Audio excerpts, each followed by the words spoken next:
Hello friends, welcome back to my new blog.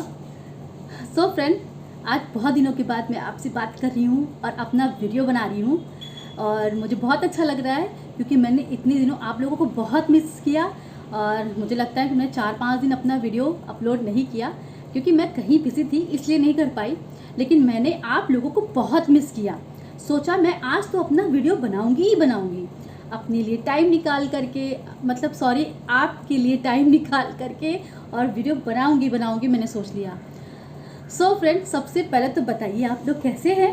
I hope बहुत अच्छे होंगे, जहाँ भी होंगे, जिधर भी होंगे, टकाटक वाला मस्त होंगे, है ना। और होना भी चाहिए, क्यों? क्योंकि भगवान ने हमें ज़िंदगी क्यों दी है? अच्छे से खुश होकर के, मस्त होकर जीने के लिए ना, और स्वस्थ भी रहने के लिए ना। क्योंकि अगर हम लोग खुश नहीं होंगे, मस्त नहीं होंगे, टकाटक वाला, तो फिर ज़िंदगी जीने का क्या फ़ायदा, है ना। और ये तो कहते नहीं कि ये ज़िंदगी में ये जो एक छोटा सा स्लोगन है ना, अपने दिमाग में बिठा लीजिए कि हमेशा खुश रहना चाहिए, मस्त रहना चाहिए और स्वस्थ तो रहना तो बहुत ही ज़रूरी है। सो फ्रेंड, आज पता है मैं आप लोगों के साथ एक बहुत ही इंटरेस्टिंग टॉपिक शेयर करने वाली हूँ। वो क्या है? वो है एक बहुत ही अच्छे से रहस्यमयी मंदिर के बारे में। अब भाई जाहिर सी बात है, मंदिरों की बात होती है तो फिर कौन सी जगह दिमाग में आती है? गेस कीजिए। बनारस, काशी, है ना। वाराणसी। क्यों? कहते ना कि इससे अच्छे मंदिर और इससे ज़्यादा धार्मिक स्थल तो कोई और है ही नहीं ना। कहते ना कि सबसे जो बनारस है संसार का, यानी विश्व का सबसे प्राचीनतम शहर है ना। और क्यों? क्योंकि ये अपने खासियत के लिए, मतलब कहते हैं ना, मशहूर है। क्या?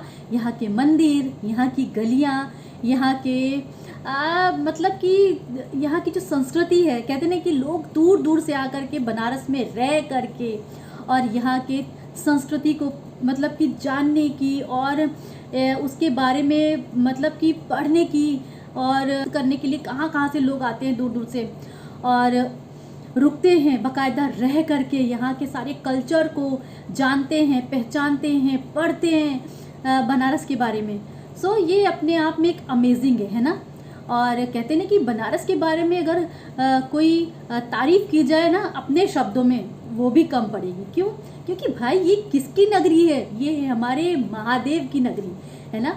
जो उनका शहर है वाराणसी, काशी, जो उन्होंने खुद बसाया है। और कहते हैं ना कि जो काशी है वो भगवान महादेव के त्रिशूल पर विराजमान है। और भाई गंगा मैया तो कहते ना कि सदैव पूजनीय है हम लोगों के लिए, है ना। तो कहते ना कि बनारस की कितनी तारीफ करूं वो कमी है ना। कहते ना, सुबह है बनारस और शाम है अवध। तो कुछ यूं संगम हम हस्बैंड वाइफ का भी है। मैं लखनऊ से, मेरे हस्बैंड बनारस से, तो कहीं ना कहीं हम लोगों का भी कहते ना कि कनेक्शन सुबह है बनारस और शाम है अवध पे आकर के ख़त्म हुआ है। सो फ्रेंड, ये मेरी किस्मत है। तो वही ना कि बनारस में कहते हैं ना कि कहीं भी घूम लो, लेकिन जो मज़ा उन गलियों में है बनारस की, चकाचौंध वाली गलियाँ, कहते हैं ना कि है तो सकरी गली, लेकिन कहते हैं ना कि उसमें जब घूमो ना तो कहते हैं कि मतलब मैंने महसूस किया है कि उससे ज़्यादा मज़ा और सुकून कहीं पर भी नहीं है। उन गलियों में जो घूमती हूँ ना तो बहुत मज़ा आता है। और क्या ही तारीफ़ करूँ। आप लोग भी जानते होंगे ना। सो फ्रेंड, आज मैं बात करने वाली हूँ वहाँ के एक मंदिर के बारे में। कहते हैं ना कि वहाँ पे जितने भी मंदिर हैं वहाँ अपनी पूजा पाठ के लिए और अपने घंटों की आवाज़ों के लिए एकदम मशहूर हैं। लेकिन वहाँ पर एक मंदिर ऐसा भी है जो किस लिए मशहूर है? इसलिए मशहूर है क्योंकि ना तो वहाँ पूजा होती है और ना ही वहाँ घंटे बजते हैं। वो सिर्फ इसीलिए मशहूर है क्योंकि ना वहाँ पूजा होती है ना घंटे बजते हैं। सोचिए, अमेजिंग ना। तो कौन सा मंदिर है? गैस कीजिए।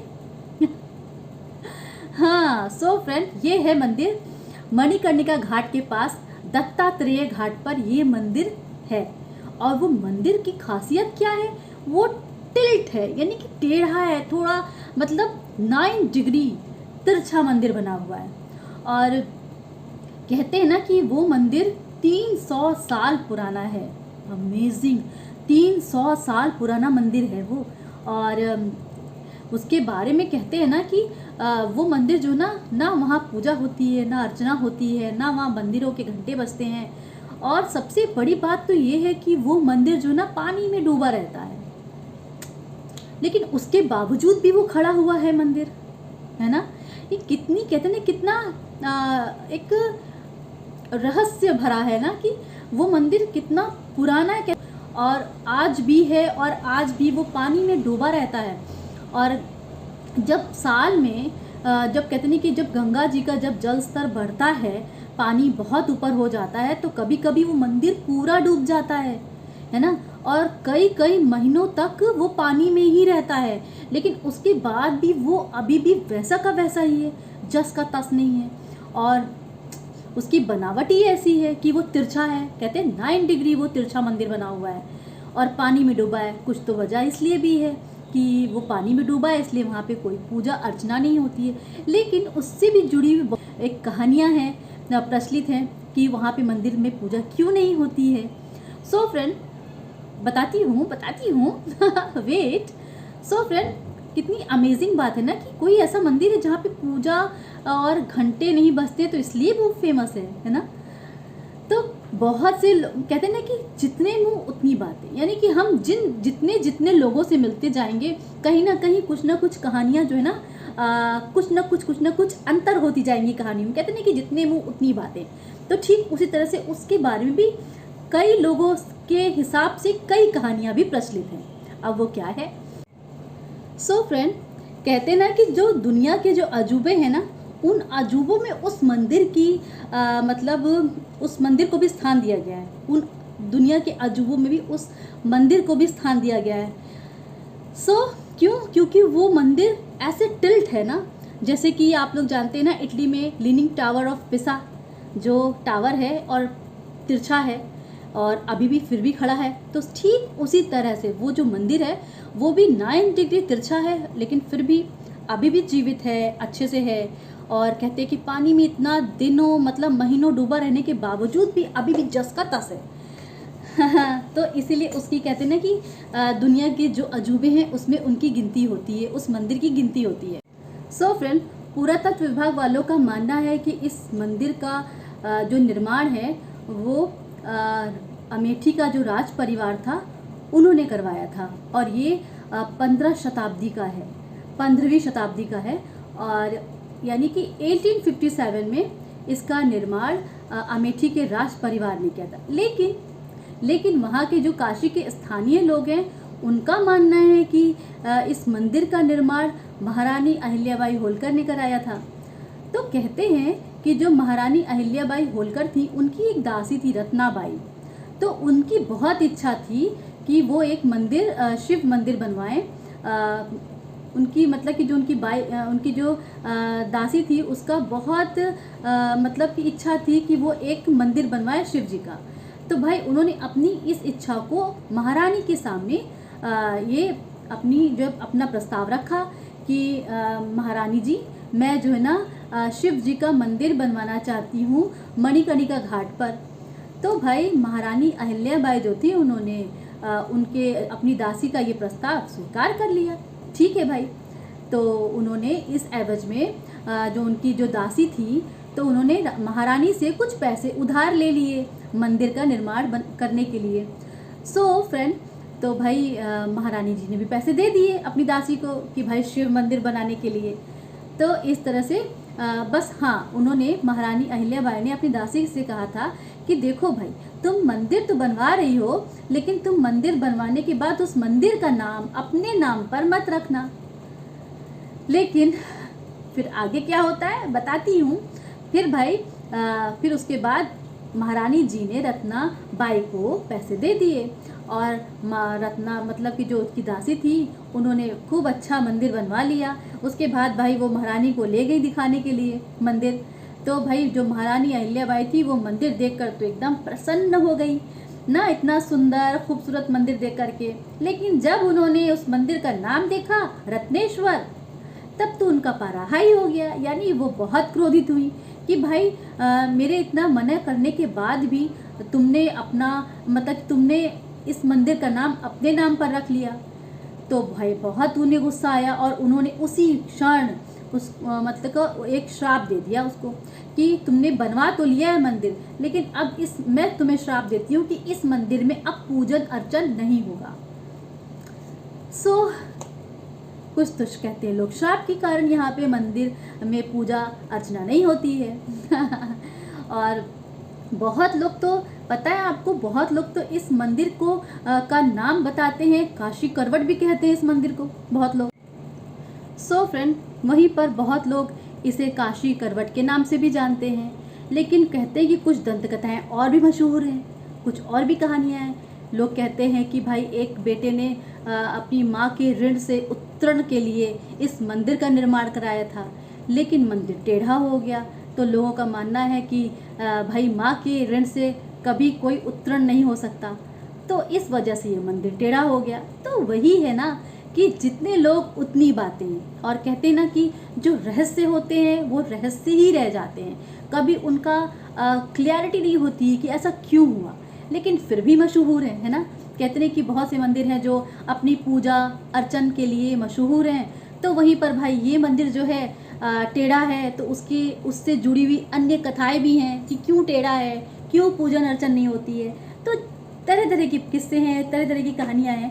तो जैसे जैसे लोगों में मिलते जाते हैं, जैसे जैसे लोगों से जानते जाते हैं, वैसे वैसे कहानियों में बदलाव भी होते जाते हैं। क्योंकि कहते हैं ना कि जितनी लोगों तक कुछ ना कुछ कहानियाँ पहुँचती हैं तो कुछ ना कुछ अंतर हो जाते हैं। और वही लास्ट एक बात कि जितने लोग उतनी कहानियाँ। फ्रेंड, इसी तरह से महारानी अहिल्याबाई जो थी उन्होंने भी श्राप दे दिया, क्योंकि उनकी जो दासी थी तो उसने उस मंदिर का नाम रत्नेश्वर महादेव रख दिया। तो इस वजह से महारानी अहिल्याबाई क्रोधित हो गई और श्राप दे दिया कि भाई आज के बाद इस मंदिर में पूजन अर्चन नहीं होगा।